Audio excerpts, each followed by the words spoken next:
With perpetual trading, you can efficiently use your capital to increase your assets through trading and leverage functions. In this video, we will look closely at what features are available, how you can earn money with them, and what opportunities these opens up for you.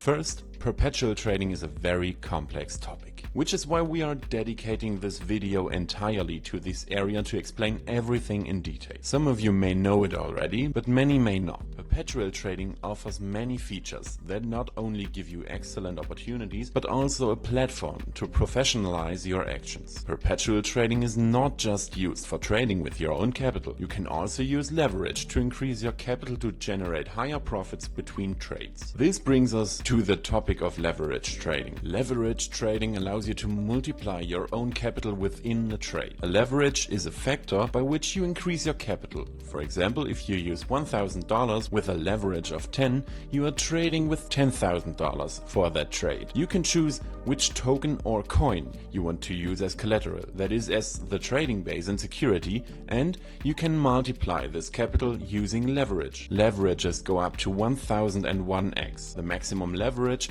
depends on the token you're trading. As mentioned, this can significantly increase your invested capital, but it also increases your risk. But more on that later. Not only is leverage important, but you also need to decide whether you want to go long or short on the token you're trading. We explained the difference in the first part of this series, so make sure to check it out. To quickly summarize, you expect the price of the token go rise, while going short means you accept the price to fall. In this example, we want to trade Ethereum and use BNB as collateral. You can easily select which token to trade at the top left and which token you use as collateral on the right side, along with the amount. Let's talk about the advanced features in perpetual trading. First, there is a feature called stop loss. As the name suggests, this function limits your loss to the percentage you set. For example, if you set a 10% stop loss, your trade will automatically close if you are about to lose 10%. This helps you limit your losses. But why would someone choose a higher number, like 75%? Experienced traders use higher loss percentages to account for big price swings. If your chosen token fluctuates significantly from closing prematurely, the take profit feature works the same way, but in reverse. Your position will automatically close once you hit the set profit target. Once you've chosen the token you want to trade, you'll also see important stats. Depending on the ratio of longs and shorts, you may have to pay fees for your position, or you might even earn money. This is called the funding rate. The bigger the difference, the larger the gap in the funding rates. In simple terms, if you take a long position in Ethereum now, you'll pay a fee per hour based on the numbers shown here. But if you go short, you will earn the amount shown. How are these fees determined? The fees come from the user and their trading behavior. Simply put, if more users are going long or short, fees are adjusted to make the opposite side more attractive. In our example now, more users have taken long position on Ethereum, so they pay fees for these positions, and those fees are paid out to the short side. You can use many strategies here, but unfortunately we can't cover them all in this video. Why?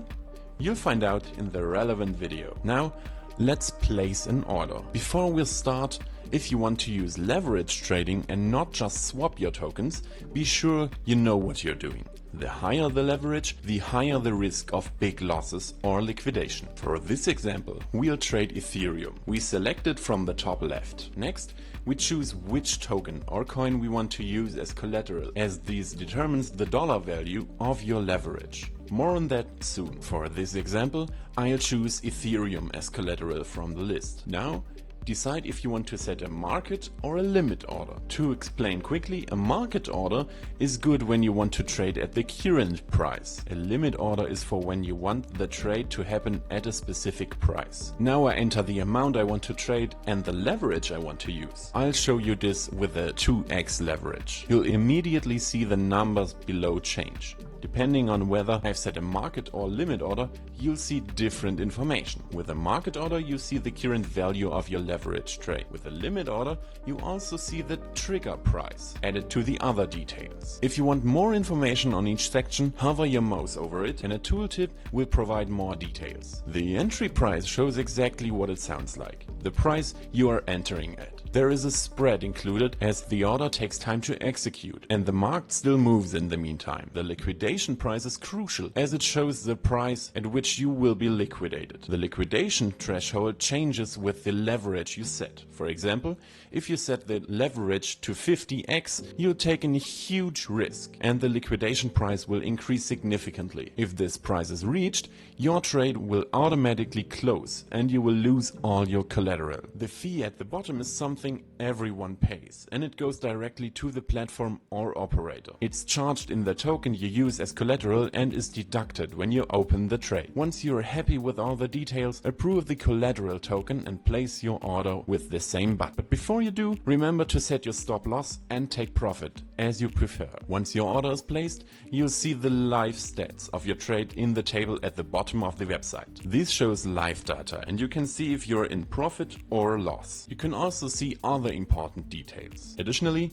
you can add more liquidity if you want. Just click this small button and follow the instructions. To add more assets, choose the amount and confirm the transaction in your wallet. If you want to close your trade, click Close in the table and confirm the transaction. Next to the Close button, you can see more information about your current position. Next, we'll look at limit orders. The difference from market order is that limit orders are only executed when the price you set is reached. You can set a position that will only open when the token hits a certain value. Here's a quick example. I accept Bitcoin to hit $60,000, but I think there will be a correction after. I can open a short at $60,000 and it will only trigger when Bitcoin reaches that level. This also works for the other way around. What's the benefit of USDFI as a project for this feature? Like many features at USDFI, perpetual trading works with the USDFI protocol. When users trade on the platform, fees are collected. These fees are used to power the universal banking protocol, so the buyback and liquidity of USDFI increases, which stabilizes the price of USDFI and boosts the price of stable. Of course,